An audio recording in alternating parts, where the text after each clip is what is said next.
Hello बच्चों, हमारा प्रश्न है CrNH3 होल फोर C2 दे दिया है, Cl2 होगा। Cl2NO3 का नाम है।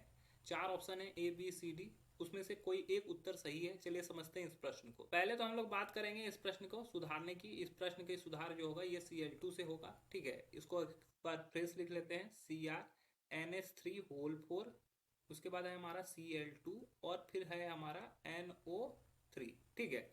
अब इस प्रश्न की मुख्य अवधारणा की बात करते हैं। मुख्य अवधारणा में हमें क्या समझना होगा कि आईयूपीएसी नेम कैसे लिखा जाता है, ठीक है। IUPAC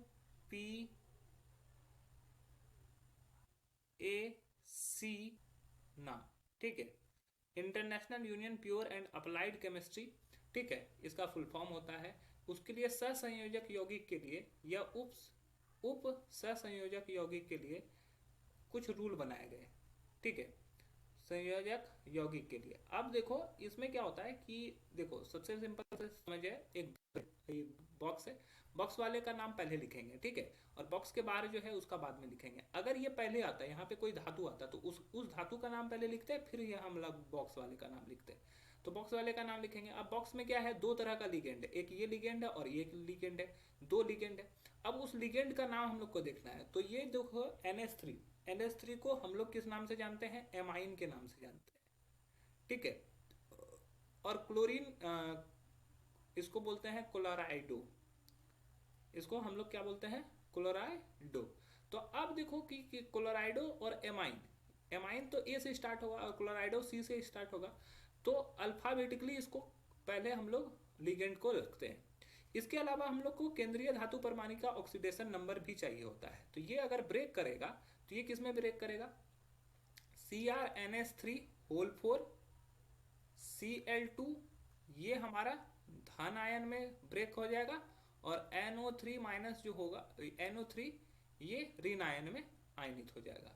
तो अगर यहाँ से ऑक्सीडेशन स्टेट निकालोगे, CrNH3 होल फोर Cl2 प्लस, इसका ऑक्सीडेशन स्टेट अगर निकालेंगे क्रोमियम का तो ये X मान लेते हैं, प्लस एमीन जो हमारा होता है NH3 जिसको एमाइन बोलते हैं, वो उदासीन लिगेंड है, तो वो उसका ऑक्सीडेशन स्टेट जीरो हो जाएगा।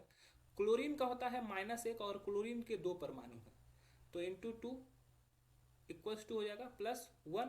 तो x -2 इक्वल्स टू +1, तो x का वैल्यू कितना आ रहा है, +3। क्रोमियम का ऑक्सीडेशन स्टेट +3 आ रहा है। अब इसका नाम लिखते हैं। तो एमाइन के कितने उपस्थित हैं, 4 है। तो 4 के लिए हम लोग क्या लिखते हैं, टेट्रा एमाइन, ठीक है। अब क्लोराइडो के लिए हम लोग कितना क्लोराइडो उपस्थित है, तो 2। तो 2 के लिए डाई क्लोराइडो, ठीक है। इसके बाद हमारा केंद्रीय धातु का नाम आएगा। केंद्रीय धातु का नाम क्या हो गया, क्रोमियम। उसका ऑक्सीडेशन स्टेट क्या है, 3। और NO3 को हम लोग बोलते हैं नाइट्रेट। क्या बोलते हैं, नाइट्रेट। तो ये हो गया नाइट्रेट। तो क्या पूरा नाम हो गया, टेट्राएमाइन डाइक्लोराइडो क्रोमियम 3 नाइट्रेट। तो पहला है टेट्रा एमिनो दे दिया है, तो ये गलत हो जाएगा। यहाँ पर क्रोमियम का ऑक्सीडेशन स्टेट 2 दिया हुआ है, यहाँ पे भी क्रोमियम का ऑक्सीडेशन स्टेट 2 दिया हुआ है, तो इसकी वजह से ये तीनों गलत हो गया। अब यहाँ दिया हुआ है टेट्राएमाइन डाइक्लोराइडो क्रोमियम 3 नाइट्रेट, तो ये बिल्कुल सही उत्तर होगा। आशा है यह प्रश्न आपको समझ में आया होगा। धन्यवाद।